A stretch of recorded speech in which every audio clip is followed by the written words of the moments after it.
Good afternoon and welcome to Close the Gap California's fall webinar. I'm Susanna Delano, Executive Director and your host and moderator for the hour. Today we will examine the gains women made in the 2018 elections with an eye toward answering the question, did women catch a wave or are we building something with more promise to transform and sustain, something like a movement? As many of you know, Close the Gap focuses squarely on the state legislature. At the time of our launch in 2013, women's representation in the state capitol had declined markedly, falling well below 1/3 and sinking the Golden State to the bottom tier of the nation. We had never been at 50% women, but we had been closer than that. Our founders resolved to reverse course by getting ahead of the game and flooding the electoral field with talented women who possessed the grit, expertise, and progressive values it would take to right the representation ship and author groundbreaking legislation along the way to the benefit of all Californians. So our campaign was conceived as an intervention in that sense, but it was also conceived as a backstop or a guarantor for equity. Our founder, Mary Hughes, and others that teamed up to conceive the campaign, and many of you, I'm sure too, lived through the last so-called Year of the Woman in 1992, and indeed contributed mightily to its historic successes for many women candidates. Many feminists and movement veterans thought after 1992 that the outcome was revolutionary and that it would be smooth sailing ahead, home free to parity, and the U.S. would join ranks with many other nations around the world who were approaching at or even exceeding gender balance in their governing bodies. They were wrong. It wasn't the case. Women's numbers in office after 1992 flatlined and even dipped in the aftermath. Fast forward to our still abysmal numbers as of 2019 if we look globally among our peers. The U.S. ranks number 78 out of 193 nations, below the world's average of 24% women serving at the federal level. Just a note that the rate for women at the state legislative level is slightly higher. Of note, Mexico is far ahead of us at number 6 in the world with 48.2% women in its federal body. Also above us is China at 25%, and this one's for the trivia heads to put in their back pockets. The number 1 country is Rwanda, topping the field at 61% women. So it was with the knowledge that incremental progress on women's representation has not stood the test of time in recent history that Close the Gap was launched. To propel women's numbers forward to 50% in California, no matter what, wave or no wave, post-wave backlash or no backlash, we are determined to make one big dent in gender disparity with our chosen method, recruiting. Our recruiters are out there on the ground a year or often more before an election, identifying and guiding standout progressive women who have what it takes. Our ultimate success in reaching 50% hinges on finding and preparing enough women to mine the motherlode of open seats guaranteed to come open between 2024 and 2028, no matter the larger cultural moments we've lived through by then. So in that way, our model is designed to be impervious to wave elections. And yet we are very interested in them. Waves are real, and man, did we experience another one in 2018.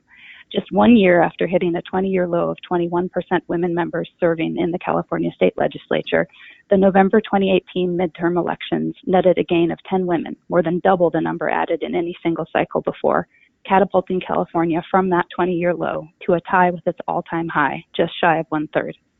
Our state was back above the national average of 24%, and with the majority of new women being members of color, California triples the national average for the number of women of color serving in its state house.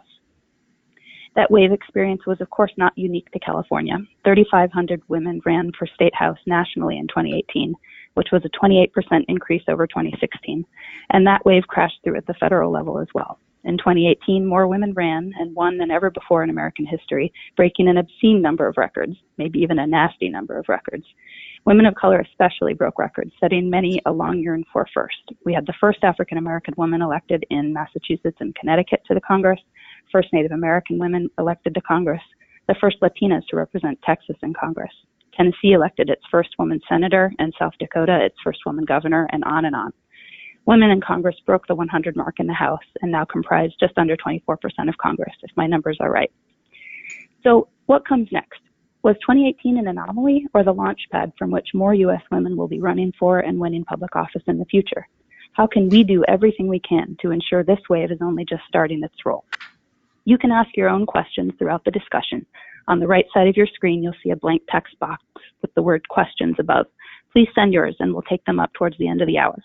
After brief presentations from each panelist in their respective areas of expertise, we will have some moderated discussion and then turn the questions over to you. To help us understand the history, trends, pitfalls, and strategies surrounding these questions, we asked 3 distinguished women, 2 from academia and 1 practitioner, to share their insights with us. Dr. Kelly Dittmar is Assistant Professor of Political Science at Rutgers University and a scholar at the Center for American Women in Politics based there. She is the co-author of A Seat at the Table, Congresswomen's Perspectives on Why Their Representation Matters, and author of Navigating Gendered Terrain, Stereotypes and Strategy in Political Campaigns. Dr. Dittmar's research focuses on gender and American political institutions. You may have heard her commentary on MSNBC, NPR, PBS, or in the New York Times and the Washington Post. Kelly Dupree currently serves as Director of Political Strategy at Way to Win, a strategic platform for progressive donors. Kelly has made a career of advocating for a variety of progressive causes, including working with Planned Parenthood, USAID, the Democratic National Committee, Unity 09, and Emily's List. Most recently, she was the Director of Partnerships and Training at the Ballot Initiative Strategy Center, or BISC, where she provided strategic assistance to national and in-state partners and directed and expanded the training and state legislative programs. Finally, Dr. Anna Sampaio is Director and Associate Professor of Ethnic Studies and Political Science at Santa Clara University, with research and teaching specializations in immigration, Latina-OX politics, race and gender politics, intersectionality, and transnationalism.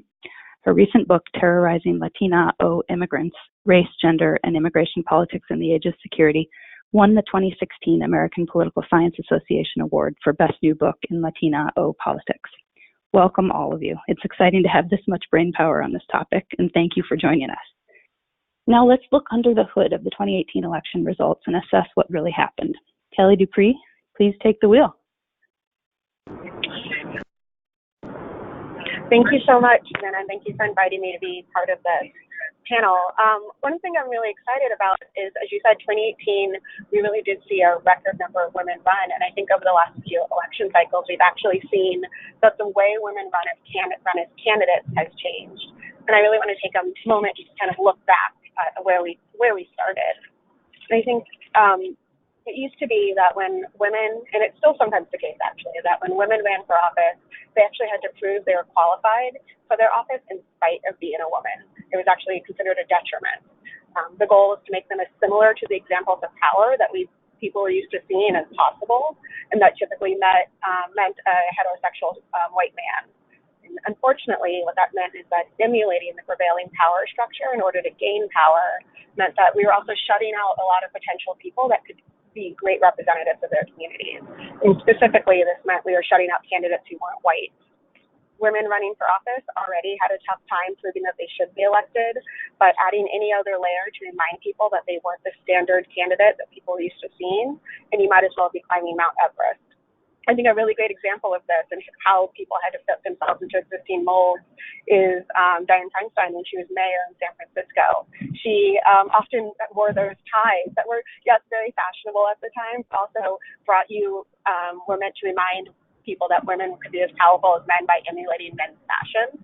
And I think that that's something that still continues in certain ways as we look at prevailing power dynamics and how we can play into them. I should say I got my start in politics at Emily's List through a campaign training program and then working with and training candidates from the state and local level all the way up to federal races. And when I was there, I used to love telling the story about Emily's List founding mothers and how they decided on the colors of the logo and what the name meant. And I'm sure a lot of you are familiar with this, but Emily is actually an acronym. It's not named after any person. It stands for Early Money is Like Yeast. And with that theme, they decided to make the colors of the Emily's List logo after the Fleischmann's yeast packet, with the idea that if they invest in women candidates early, it'll make the dough rise. So I used to always love to tell that story and talk about how Emily's List was investing in candidates that would change the face of power in America. And we were doing that in a lot of ways. But I also think about the candidates I worked with and how much time I spent teaching them what not to be, how to dress a certain way, to get rid of jewelry that was too different from the norm or make people uncomfortable, how to change their hair or dress a certain way, and what we were telling them not to be, and taking away a lot of what made them the best candidates. And it just goes back to the idea that when your model for what power looks like is successful straight white man, and I want to pause to say that the picture you're seeing is actually the first thing that I got when I Googled powerful person. I had to go 2 pages in before I saw a picture of a woman. So when your model is this, it can take a lot of work to break out of it when you are also trying to gain power. And when we based our work off of that, it impacted everything from how we evaluated a candidate's viability to who we actually recruited to run and who we thought could speak well to a community and be able to gain power. So when I worked with candidates, one of my earliest measurements of success was actually judging who could raise the most money and get in the most rooms. And I still believe that's actually really important, how we can raise the money and get in the room. But it also meant that I was overlooking people when I was using that criteria. Because sometimes people can raise the money if we can give them the help. Like I still think about sometimes who could have wowed people if I'd only helped them get in the room, if we'd given them that access. If we're judging who should get to have power by who already has power, then we're excluding a huge part of the population. I think a really great quote about this is actually when Hillary Clinton ran for president in 2016, people were very excited for her to be the front runner, as long as she didn't remind them of the things they hated about her in 2008. She didn't remind them about her ambition, or that she'd been in politics for a long time and had always wanted to be that role. She had to be careful not to be shrill. She couldn't be seen as emotional. She had to make sure she dressed appropriately and had her makeup done perfectly at all times, and on and on and on. One of her campaign staff said after the campaign that she felt like Hillary was running for president with half her humanity tied behind her back because of all the restrictions that were put on her to make her palatable. When you're running to get people to hire you, and when you're hiding to look half of who you are, you're not actually running the most convincing campaign because you're not helping people understand why you deserve the job. Now, luckily, I would say, especially over the last couple of years, we've evolved from where we used to be with the expectations of women running for office, and women are now more allowed to express themselves through their clothing and their hair and their personalities and still be considered competent and worthy of power. They can talk about their student debt and their family and acknowledge the full person that they are without it meaning that they're ineligible to lead. And often cases we saw in 2018, it actually made them more eligible to lead. People were more inspired by it. This is really about what it looks like when you change the face of power and who gets elected. I think we saw this when London Breed became mayor of San Francisco. We saw this when Stacey Abrams was able to run for governor and almost win that seat while talking about her student debt and her family history.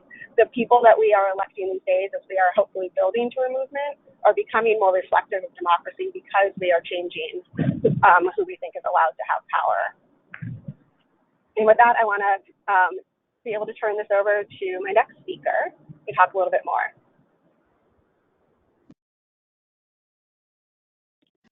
This is Anna Great, Sampaio. thank you. Go ahead, Anna. Hi, this is Anna Sampaio.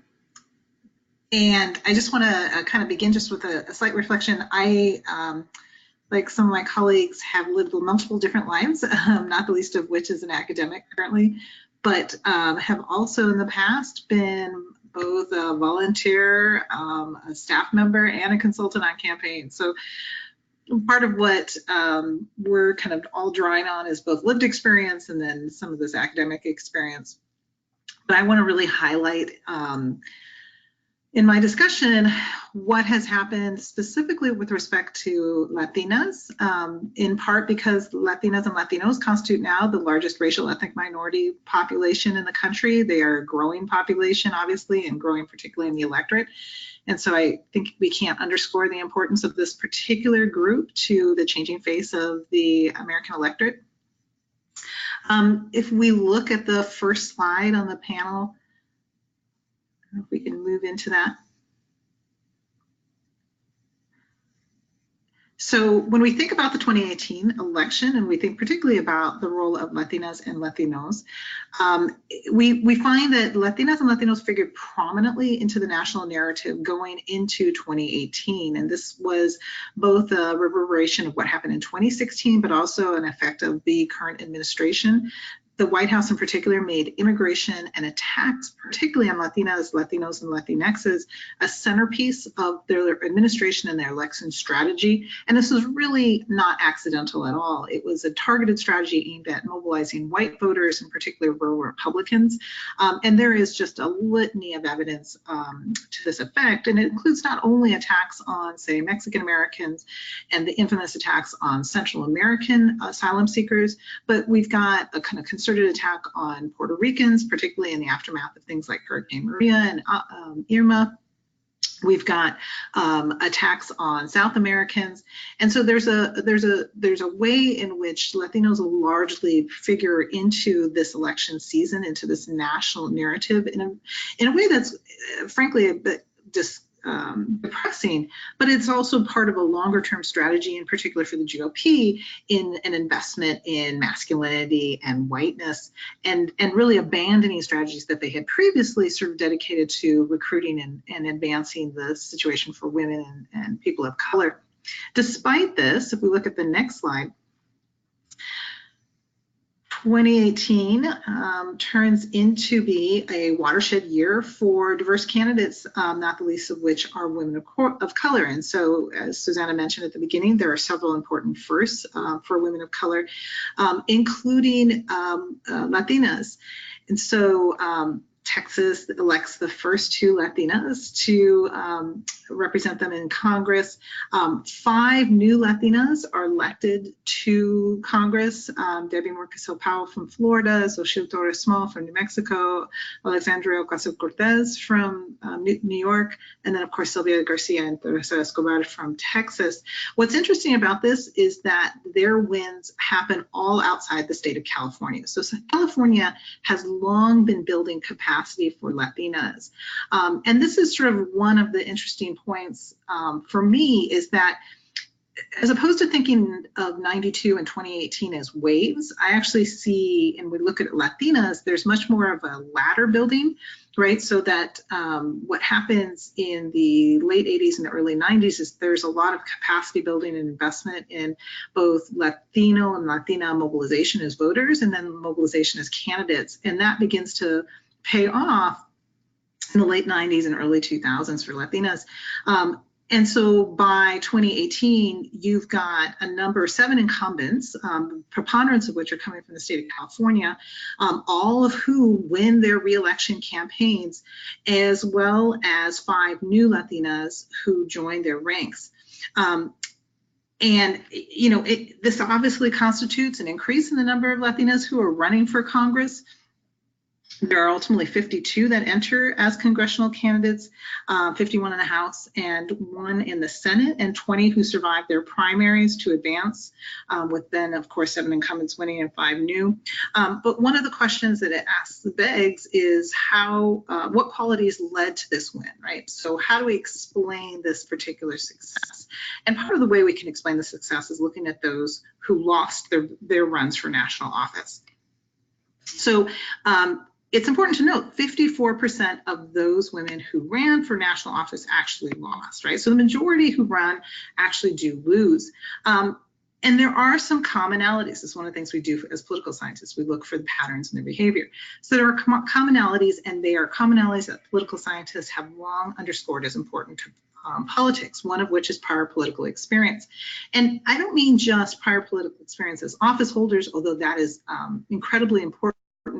We've got a range of Latinas those who do in fact become successful. Xochitl Torres-Small and Alexandria Ocasio-Cortez are notable in this, who have prior political experience, but outside the realm of office holders, right? So as lawyers, as community activists, but all of which goes into their political capacity building. Those who lose, the preponderance of them lack political experience, so 77%.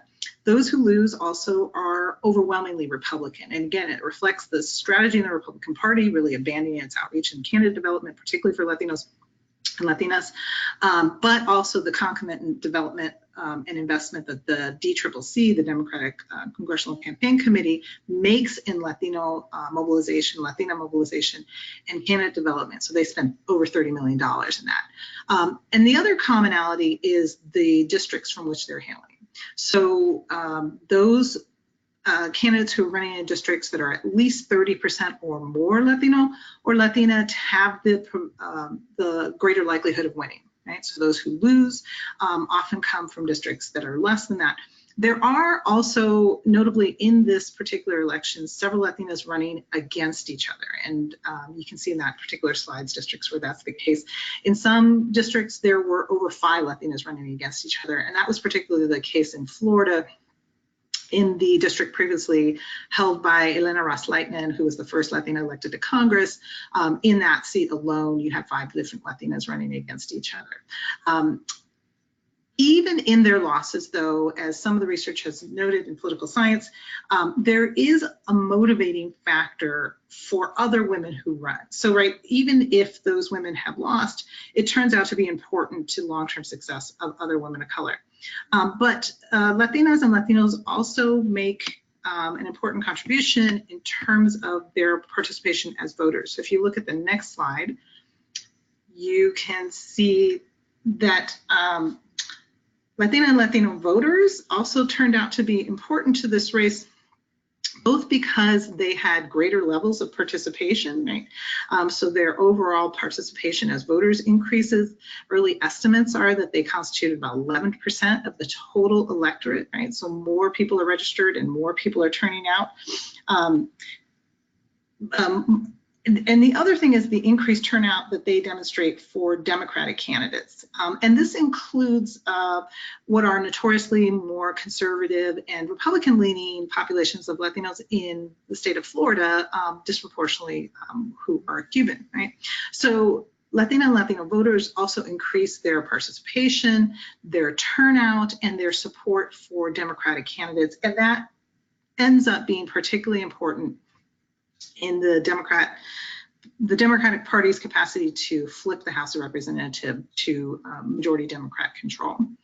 If we look at the next slide, we note that it's not just the overall participation of Latina, Latino, Latinxes as voters, but Latinas in particular have a notable role in the support for Democrats, right? So there is this, what we call in American politics, gender gap, but it's amongst Latinas and Latinos, it's a modern gender gap, so that we don't necessarily see the population divided between men and women on men being more conservative. What we do see, though, is a difference in the degree to which they support Democratic candidates. And historically, at least since the early 90s, Latinas have had more support for Democratic candidates and Democratic causes. And we see that play out as well in this last election.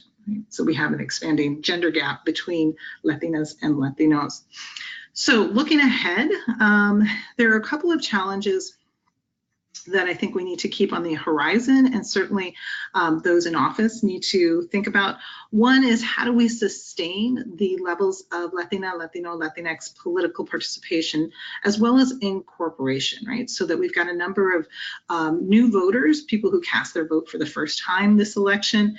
We've got a number of people registering and participating for the first time. A colleague of mine just shared a statistic: every 30 seconds, a new Latino or Latina or Latinx turns 18. And so we've got a lot of new potential folks to register, and people who are registering are participating. But it's not just a question of how do we appeal to them, what issues they care about, and things like healthcare and immigration are central to this population, but then how do we sustain their incorporation into whatever political party they're being recruited to. And this is particularly true for the Democrats, that because they had done so much outreach to get people out to vote, that they need to be very careful and concerted about bringing them into leadership positions within the party if they would like to sustain that level of support. Another big issue, and this is particularly for the newly elected, is how they engage moderate voters, right? So lots of these candidates won by very tight margins, or they flipped a seat that was previously held by a Republican. Debbie Murkazil Powell in Florida is a case, a prime example of this. She flipped a seat held by a Republican male, and now becomes held by a Democratic woman, but she does so not by a huge margin. So part of that comes with the support of moderate candidates. And so part of the question that comes is, how do you then appeal to and sustain those moderate candidates, especially when you have to consider re-election in 2 years? And the final sort of question looking forward, and this is really captured by a quote from Ben Lujan in the last slide, and this is Ben Lujan ran the Democratic Congressional Campaign Committee this last cycle. And so he says, moderate Republicans are voting for our Democratic candidates. As a matter of fact, it's only it's the only way that many of our candidates are going to win. But are they aligning with us for one cycle? Has the president pushed them away? Will they come back while he's in office? I think those are all important questions that we'll see election after election. We'll see now in these midterms, we'll see again in 2019, and then again in 2020. And so really, this speaks to that question is how do we govern in a very highly polarized environment that includes and where your electoral coalition may include members of the opposite party or may include swing voters that shift between parties. And it's not entirely clear that in this particular environment, even those Latinas that got elected to office are able to move legislation on those issues that are central to them. So I think that's a really important question going forward is how do you govern and how do you govern in a way that will keep your electoral coalition together and sustain your participation in the long run. So I'll hold there and then we can talk more, I guess, after my colleagues have had a chance to present. Great, thank you, Anna. Kelly Dittmar? Great. Thanks so much for having me. So I'm Kelly Dittmar. I'm from the Center for American Women in Politics at Rutgers University.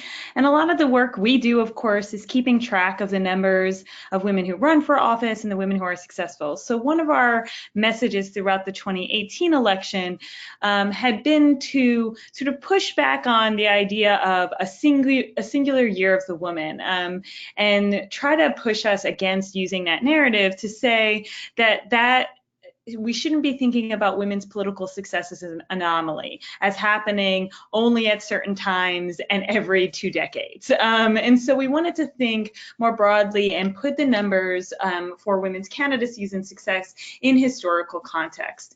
And so I've been talking about this, and we'll have a report coming out next month as unfinished business. So women did break records at every level of office in running for office and winning in 2018, but they still haven't achieved parity with men in electoral politics. So this slide just gives you one data point here. So we had a record number of women running for congressional and gubernatorial posts in 2018, but women remain less than 25% of candidates overall on primary ballots across different levels of office. And you can see this here just in terms of US House candidates, the number of women filed, even though we were talking about the surge or the wave, was still less than 25% overall.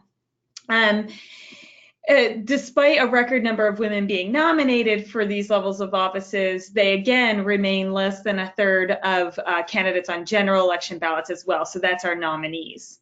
If we go to the next slide, we see in particular this is true for the US Senate as well. And so you see some greater proportions there due to the smaller number of offices, but that number, that sort of gray bar all the way to the left, shows us that women are still a pretty small proportion of all of the folks that threw their hat in the ring to run for the US Senate. On the next slide, you can see the trends over time for where women stand in terms of representation. So out of the election, we saw a record number of women serving in Congress and in state legislatures. A record number for women of color in Congress and statewide elected executive offices, as well as in state legislatures nationwide. However, while women are over 50% of the population, as you can see here, they remain less than 30% of elected officials at and above the state legislative level. So you see all those sort of lines converging. It's kind of blurry on this slide, but that's 30 on the left-hand axis. So this chart only goes up to 52%, which ideally, and I know with Close the Gap, right, would be the goal that we were getting to. On the next slide, I talk a little bit about women of color specifically, and my colleagues have already referenced some of these statistics, but I want to note that sort of women of color again made historic gains in 2018, but when we celebrate the firsts, we also have to remember that those firsts reveal the persistence of both past and present underrepresentation, formal and informal exclusion of women of color from the political process, and particularly formal office holding. So we should celebrate all of the firsts that are listed here, but also realize that in 2018, the fact that we are still celebrating these firsts is a reminder that the gains for women of color have been very recent, so we have more work to do. One of the first that wasn't mentioned that might be surprising to some, perhaps not on this call, is that we elected for the first time a Democratic woman of color for governor in New Mexico, Michelle Lujan Grisham. As was noted before, 4 states elected their first women of color to Congress in 2019. And as a result of the election, we have our first Native American women and Muslim women in Congress. These are all really important and notable gains, but again, reminders of the progress left to make. Like in California, women of color made gains that helped them to get to actual near parity among women. So with white women, if you think about it as broad groups, of course, we want to look beyond just simply saying women of color. So diversity between groups. But nearly 50% of Democratic women in Congress currently, in the House, are women of color. This is also a notable point. While we saw success in an increased trend of gains for women of color in the U.S. House, as well as at the state legislative level, we had 1 woman of color nominee for the U.S. Senate in 2018, and that was the incumbent, Mazie Hirono. So we had no non-incumbent women of color candidates for the U.S. Senate even make it to the general election ballot. Similarly, when we think about statewide offices, 45 women of color have ever served in statewide elected executive office in all of U.S. history. To give you a point of reference, 220 men currently serve in statewide elected executive offices. So we have huge disparities that persist, and that's why we talk about this as unfinished business, not to negate the success in 2018, but to think about the places where, in particular, we have room to grow. And I want to just say one more point about women of color, particularly in statewide races. One of the things that has often been sort of put on by strategists and party leaders in the past is this idea that it will be harder for women of color to win in majority white districts or majority white spaces, like a statewide election in many cases. I think what Anna's pointed out, there's evidence both in research and elsewhere, that the role of identity, whether it be race, gender, or the intersection of both, can in fact be advantageous for women of color. We have to be sort of rethinking about the ways in which that plays out in campaigns. But also we have evidence from 2018 to push back against this argument. So in U.S. House contests, in five of the 13 women of color who were elected for the first time in 2018 won in majority white districts. And that is different than what we've seen historically, showing, I think, a change in some of the trends there. So that if you support women of color in those districts, they're proving time and again that they can be just as successful. So in the next slide, I move to sort of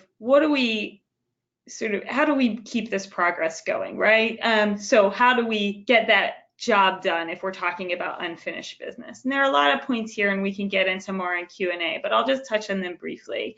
One is to think about supporting the support infrastructure. There was huge disparities, as you could see on my slide, and you're probably all well aware, between the Republican and Democratic Party. Republican women lost representation in 2018. Democratic women saw significant gains. Part of that is due to the disparities by party in the support infrastructure, meaning financial support infrastructure, the need for greater financial support to level the playing field for women broadly, as well as particular communities of women. And so that means supporting organizations that are committed to gender parity in politics, both on the financial side, whether it be strategic support, a lot of the work that Close the Gap is doing. We also have to understand and address the diverse needs, motivations, and paths to office for potential women candidates. One thing that happened, I think, in 2018 too often was the idea that there was one path to candidacy. Again, I think Anna noted many of the women did, in fact, have lots of experience. They did not wake up on the day after the 2016 election and decide that they were going to run for office because they were angry or concerned. That may have certainly fueled many women's candidacies, but that alone doesn't tell the whole story about what motivates women to run. And so we have to be thinking both about the diversity among women's paths, as well as pushing against some of the idea that there is sort of one indicator of what motivated women to run. Also, combat persistent barriers to success. We know that women often do more work to get to the same spot as white men. There are performance premiums on their candidacies. This is proven in research. They often as well have to wage what I wrote about recently called a campaign of belief. In other words, proving to folks that they are electable. And we certainly see this at the presidential level.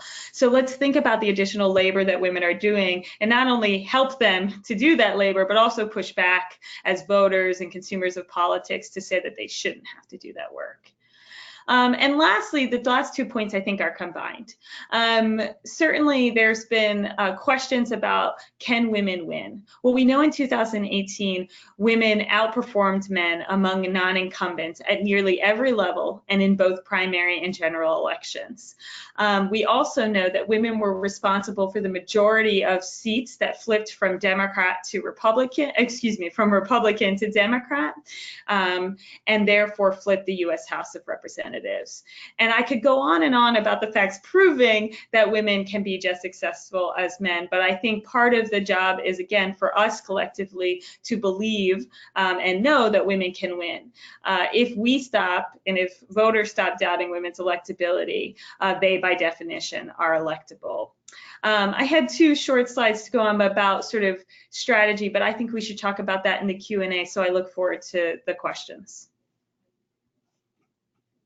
Wonderful. Thank you, all 3 of you. I think I'm hearing a lot of reasons to be hopeful and also thinking about some challenges.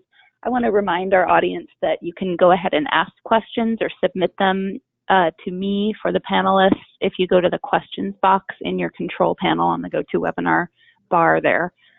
So let's dive in. Let's start with this question, and I'd like to hear from each of you. What is the connection between the grassroots mobilization that we've seen over the last year or two having to do with issues, for example, around the Women's March, women's reproductive access and reproductive justice, immigration fight, LGBT and trans issues, Me Too, Black Lives Matter, ACA repeal? There's been a lot going on.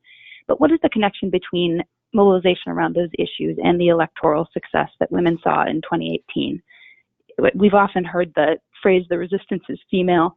I'm curious what you all think about that and what the implications are for what grassroots activists should focus on in 2020 and beyond.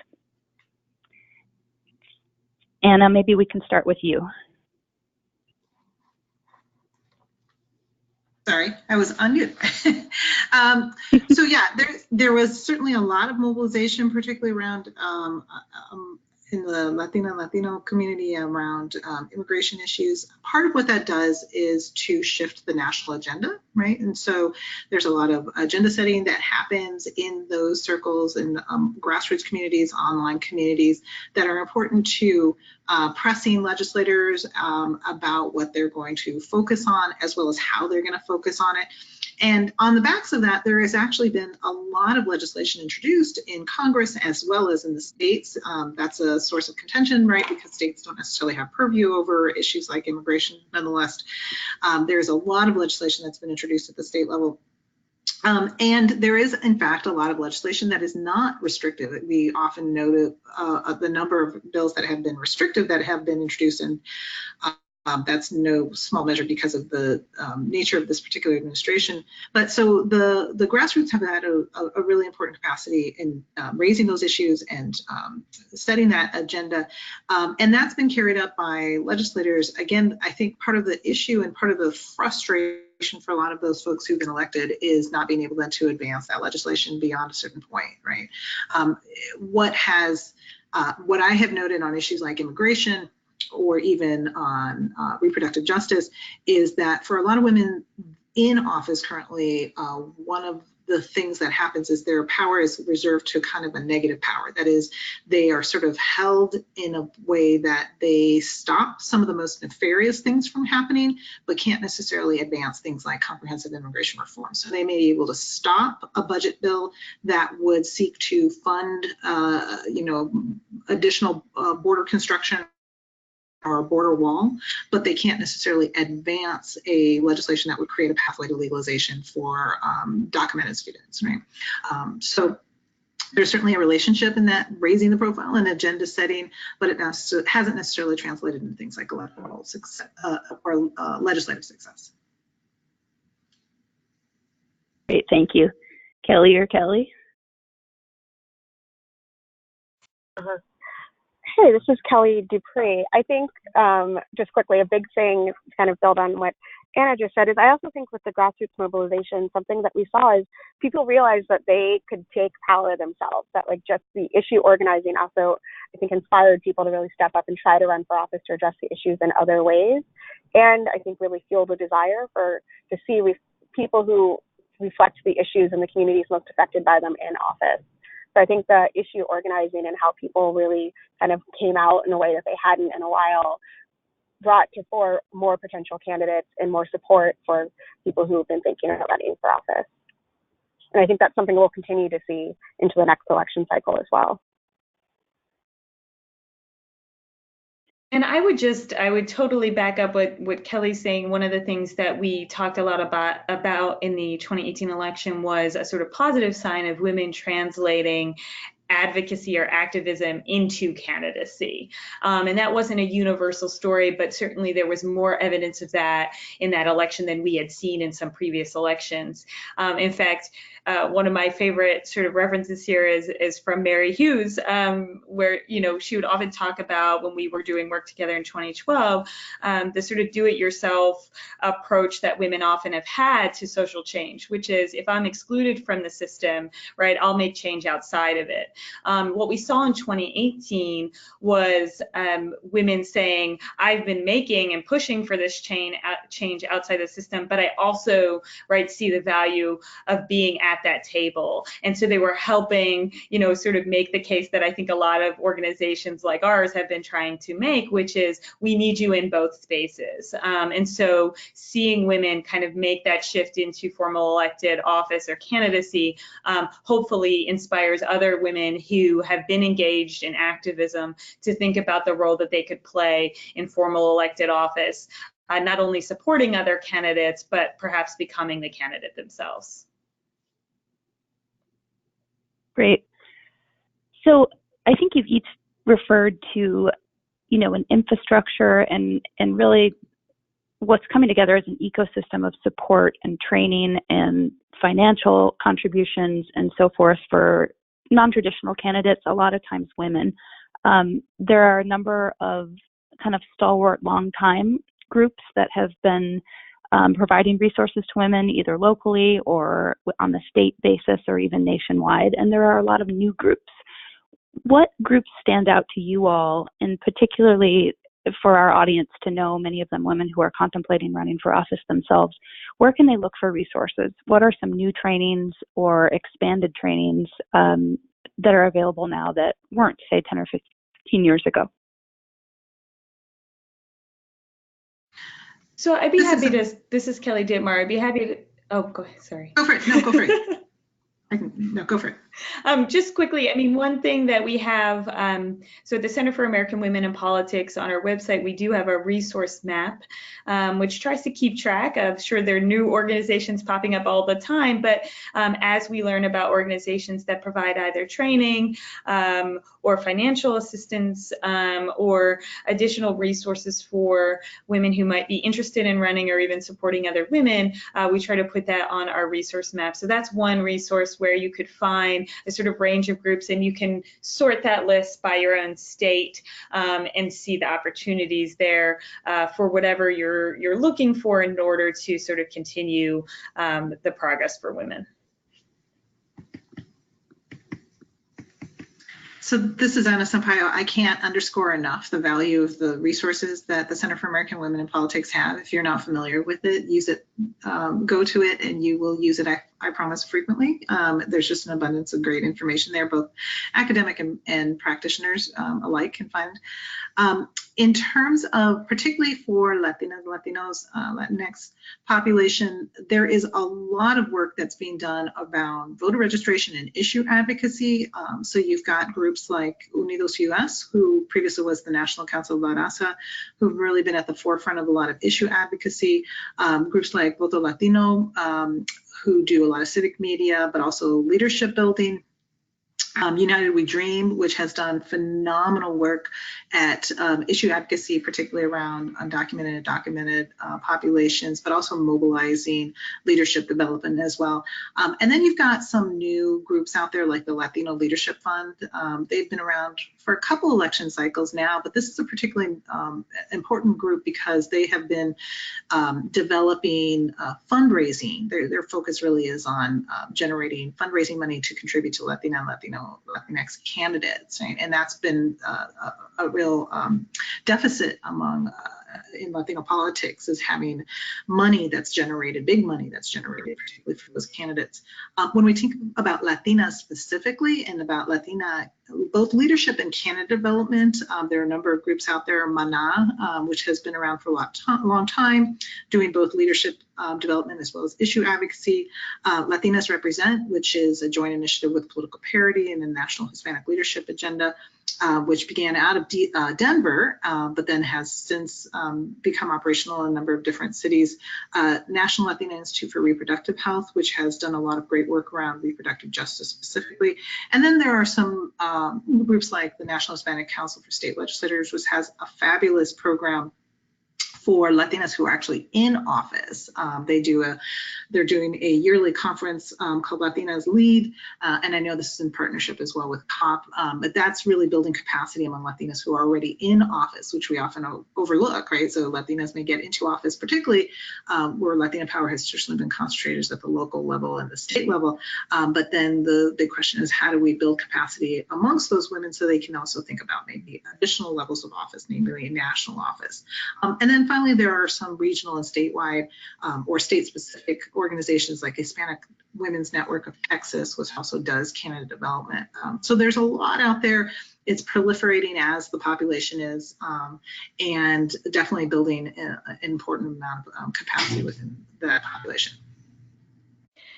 And this is Kelly DeMar again. Just want to jump in because Anna brought up so many other great ideas, which is there are a few other organizations. Obviously, there's a big landscape here, but in terms of some of the organizations that we've been working with as well for Black Women in Politics, Higher Heights for America, or New American Leaders Project, that are looking at specific sort of dynamics that confront candidates of different backgrounds and groups. They also, Higher Heights is a group that is working to try to increase their ability to support candidates financially, and that just raises one more point, which is in addition to the trainings and sort of additional development programs for candidates. Obviously, we live in a landscape where money matters, and so Women Count is a great web resource to try to figure out if you're democratically inclined to support candidates in that, women candidates in that regard, sort of making it easier as a clearinghouse to identify candidates that you might support on a financial level throughout the elections. Great. Well, one of the questions coming up now, I think, is connected to this discussion, which is whether there's any evidence that a lot of the investment that's happened in terms of women in politics over the years, you know, pioneering organizations like Emerge, and Emily's List, of course, which, you know, some of you may have seen the stat that Emily's List got 40,000 calls from women interested in running as opposed to in 2018, as opposed to 900 in 2016. I think the question is there evidence that that increased investment in those organizations and the launch of new ones, which in large part has really been sustained by donors, that contributed to the electoral success? Is it working? And I know in terms of donors, you know, one of these groups that's just launched this year, Supermajority, put a stat out there that women donated $100 million more to campaigns and causes in 2018 than they did in 2016. So I think if one of the theses that's evolving from this webinar is that sustained investment and action means that the gains we see as a result of a wave are possible for us to affect on an ongoing basis. I would think it's really important for that investment to continue on all those different levels. Yeah, I think this is Kelly Dittmer again. I think one thing that reflects is that, again, we shouldn't think about it as just a single year. The work had been done and has been done for decades or more for women to establish and soften the ground, to combat some of the hurdles that had been presented to women and women of color specifically in political parties and outside of political parties. And so a lot of organizations have already been doing this work, and we talk about it often as preparedness meets opportunity. So there were women ready, there were women trained, there were women already interested in running, there were organizations already there to support them strategically and financially, so that when the political opportunity arose, they could act on that. And one way to think about political opportunity in 2018 was, sure, there was a sort of environment in which there was a lot of energy around women. The Me Too context created a demand for a change in representation, but there were also an unprecedented, other than 1992, the highest number of open seats that you had in the U.S. House, and that was true in some state legislatures across the country as well. So we have to also just think about and identify those opportunities and know that these are the organizations often that are making sure that when those opportunity windows open, women have the capacity to take advantage of them. Mm-hmm. Was there one other response? This is Anna Sampaio. I would just underscore what Kelly said, that this is a kind of investment that I think people have become much more aware of that can't take place just in a single year, namely an election year, right? That has often been the case where there's a lot of money donated in an election year. But if we see, in particular for marginalized groups, if we want to increase their participation, then it's got to be a kind of sustained level of support, and that is both around candidacy but also around issue advocacy. So mobilizing attention to the issues that are central to these marginalized communities. The other thing I would say is that the need for financial support is concomitant with the variety of needs that exist, right? So when we think about what are some of the needs in terms of getting more Latinas to elected office, there are so many, from getting people registered to vote, getting them voting, getting kind of issue education, getting mobilization. There are also a whole population of the Latina and Latinx community of people who we have to think about getting to become naturalized citizens, right? So there's a huge population of people that are ineligible to vote, structurally disenfranchised because of citizenship requirements, and who may meet the residency requirements to be able to become citizens, but because of things like fees and the testing and all of the extensive things that you have to pass through to get citizenship, haven't made that leap. And so there's also a lot of work to be done there to facilitate people who are can become citizens to be able to vote. So the needs are incredible and they're varied, and the need to have people sustaining their financial contributions is great. And if there is no other demonstrative effect of the investment, then I return to this difference between what the Democratic Party did this last election season and the Republican Party did, which is the Democrats invested, $30 million plus in the Latinx outreach and mobilization. The Republican Party, for all intents and purposes, with the party as a whole, invested zero, and that spoke volumes in terms of the support from the community as well as the candidates who ultimately ran and were successful. Mm-hmm. So open seats have come up a couple of times. They are definitely critical to Close the Gaps model in terms of targeting those. And I know that, women who ran for Congress, among them, those who took on an incumbent did not win anywhere near as often. I think they only won something like 14% of the time, whereas those who ran for open seats won more like half of the time. So one of our questions from the audience is, historically, it's not been advisable to run against an incumbent of your own party. I keep wondering if this is a standard that needs to be disrupted. Your thoughts? Can any of you comment on the rise of challengers, I would say, within the left? And I think Alexandria Ocasio-Cortez would be one example. What does women's representation stand to lose or gain if that trend were to continue?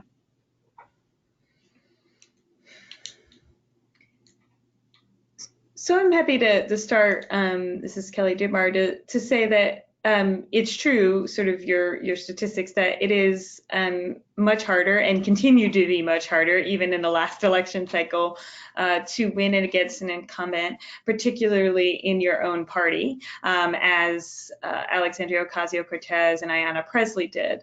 But certainly there's a sort of bigger picture thing to think about here, which is, you know, thinking strategically about when and where to run is important, and identifying the most winnable races and making sure that we have women in those races is obviously a key priority, I think, for those of us who want to increase women's representation. But that does not mean that we shouldn't have women who are willing to push back against incumbents in primaries or general elections otherwise. I think there just needs to be a sort of awareness of what that strategy entails, how that might be different, and a willingness for those sorts of candidates to run again if they're not successful, because the likelihood is not that they are AOC. That does not happen very often. And so if there is sort of eyes wide open, that they would go into that cycle and that they have goals that go beyond success. Not that they can't be successful, but that the goals can also be, I want to bring a new voice to this campaign. I want to push the incumbent to do better on X, Y, or Z issue, to reach out to different communities. That in and of itself could be a measure of success for those candidates, even if the hurdle is higher for them to be successful in gaining a nomination or winning a seat. Great, thank you. So we are heading towards the... Oh, I'm sorry. Oh yeah, go ahead. No, I would just go ahead. echo Then Kelly's we'll close out. sentiment. I wouldn't be reticent about running against a person in your own party, and this is one of the ways that women have made gains, is not waiting their turn, right? And disrupting some of that. But, you know, one of the things that people should know, and I don't know how much people do know when they're not in campaigns, is that one of the things that a good consulting firm can do is help you scope out, if you're interested in running for office, where would be the most electable seat for you. And that may be, you know, they can look at various different levels of government, but if you're looking at running for a national office, they can also sort of play the odds for you of what your possibilities for election might be. And so for lots of well-funded candidates or people who are thinking for office and have some already money, or can get a tie with the group, they can approach a consulting firm to help scope those things out, right? So you don't have to make those guesses on your own, and there are ways to maximize those opportunities. Great.